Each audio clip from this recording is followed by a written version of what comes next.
What's up, everybody? I'm the Mangoose. You are awesome, and today we're going to be making the Breakfast of Champions. It's really just glorified shit on a shingle. The main thing that I want to teach you guys in this particular episode is how to bake your own bread, which is incredibly easy, just like making noodles.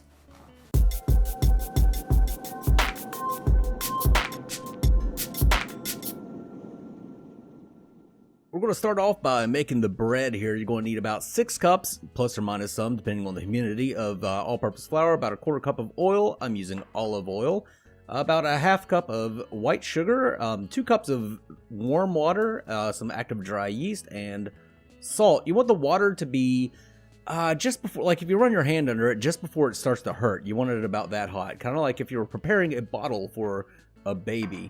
So what we're going to do is we're going to pour the water into this bowl, along with the yeast, and what that's going to do is it's going to activate the yeast and wake it up, and it's going to start eating the sugar.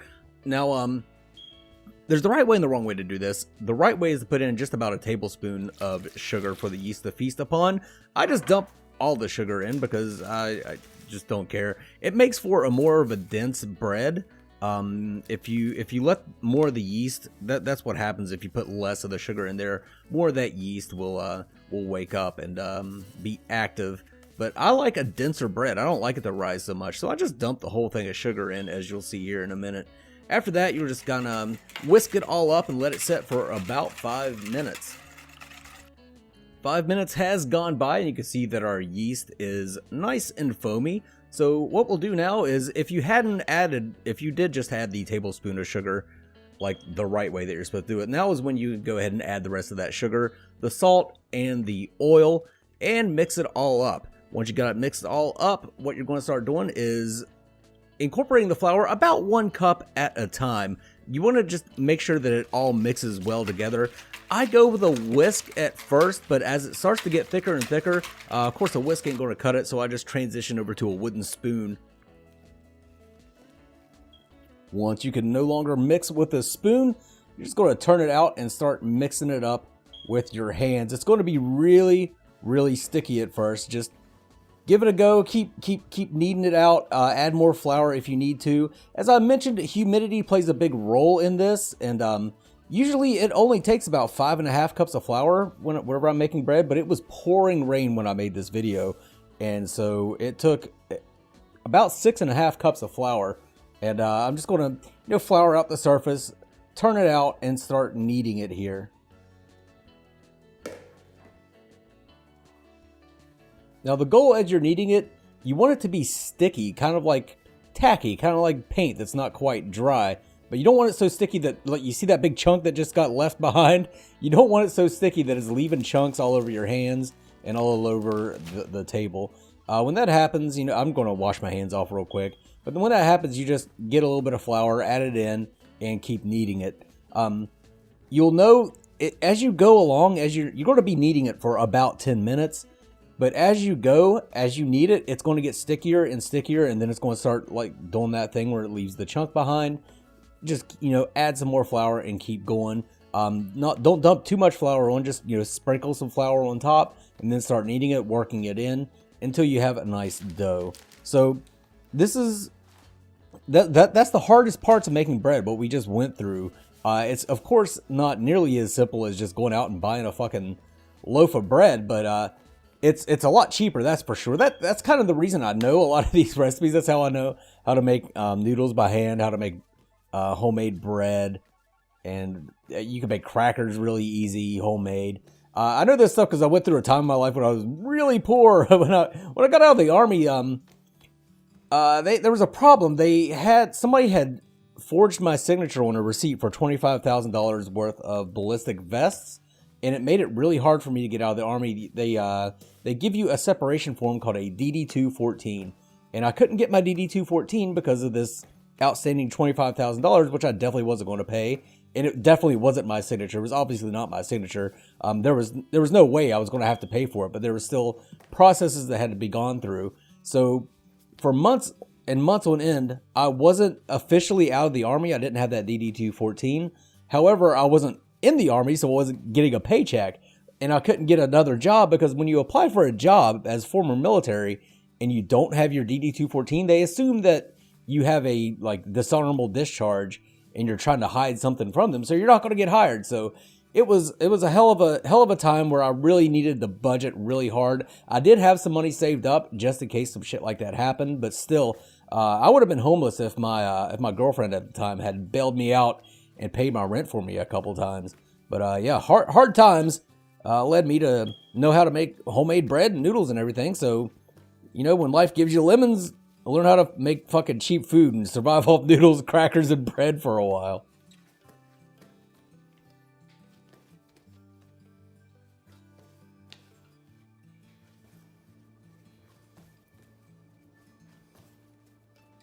Now that our dough is the consistency that we wanted, we're going to use some of our leftover oil, and we might need a little bit more just to oil up a bowl so that we can set this dough aside and let it rise for about an hour and a half. You're going to need to keep it in a warm, dry place whenever you do this.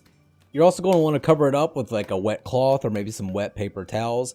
And then I'm just going to set mine next to my stovetop, and I'm going to leave one of the burners on really low so that I don't catch the house on fire, but it still maintains a nice warm temperature because it is a little cool inside the house right now.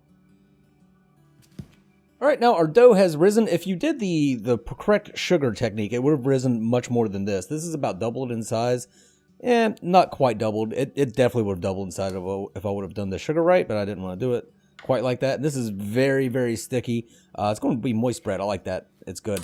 So I'm just going to plop it down here. We're going to cut it in half and shape it into loaves. After we shape it into loaves, I'm going to put one in a loaf pan and one in my cast iron skillet. And we're just going to butter them up both. We're going to butter both of them up, grease them up so they don't stick to the pan. And then we're going to let it proof for another 30 minutes. We're going to let it rise once again. This time, though, if you have a warm setting on your oven, I don't mean like the lowest setting, I mean like just a warming setting that just keeps things warm, go ahead and throw it in your oven on warm and keep it there for about 30 minutes. And then we'll come back and bake it. It's a half an hour later. We got our bread out, and the warm setting was a little warmer than I thought it was. So these cooked a little bit, which is not good. But now we're just going to set the oven to 375. Then we're going to bake these for about 30 to 40 minutes. Probably closer to 30 minutes since they did cook a little bit in the warm thing. So watch out for that.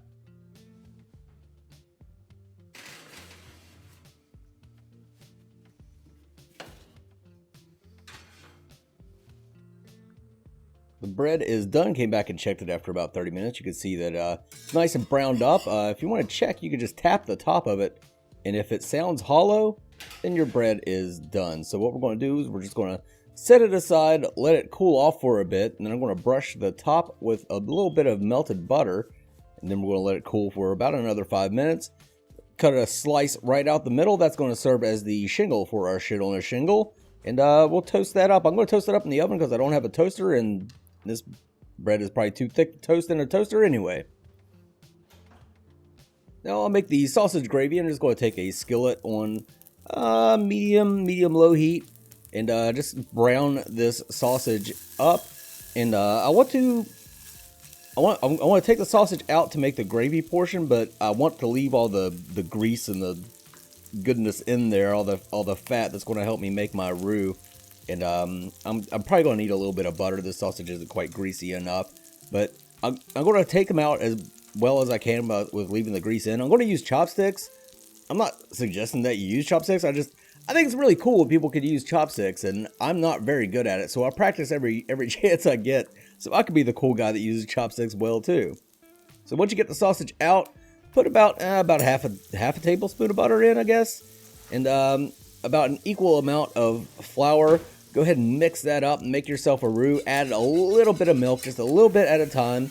Keep mixing that up, and keep it. You don't want it. You want it viscous but not thick, because it's gonna thicken up over time. So you're going to crank the heat up on this, get it to a rolling boil, throw the sausage back in, turn the heat way down. It's going to keep just keep mixing it, and it's going to thicken up as the temperature comes down. We're going to bring it back down to about, again, medium to high heat.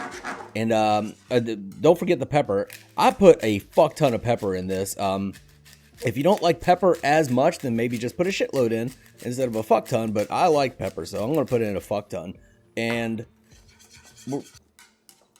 to make this super special, like if you just want regular shit on a shingle, this would be it. You just put this over the bread and bam, you're done.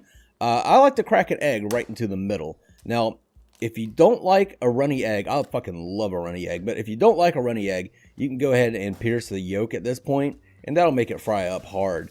But yeah, just let it set in the middle and cook. I like to cover it up so it steams a little bit, and I really like a runny yolk, so I do everything I can to make the runniest yolk possible. So I'll let it steam up and cook around a little bit.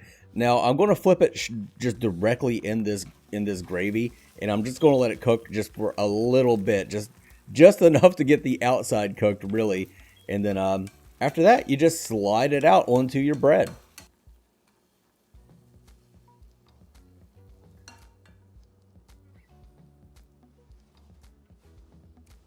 I'm going to sprinkle in some chives just to pretty it up a little bit. And actually, the chives give it a nice little oniony bite that's really good with this dish. So that's pretty much it. You're done. Just let's cut it open in the center and look at that fucking egg. Oh my god, this is going to be so freaking good. So hope you guys learned a little bit about the process of making bread and how easy it is. And I hope you do make this, because this is a really good breakfast. You might need to take a nap after eating it, but this is the Man Goose signing off. And remember, guys, if you're out there and you're hungry, you can go eat a dick. Man Goose.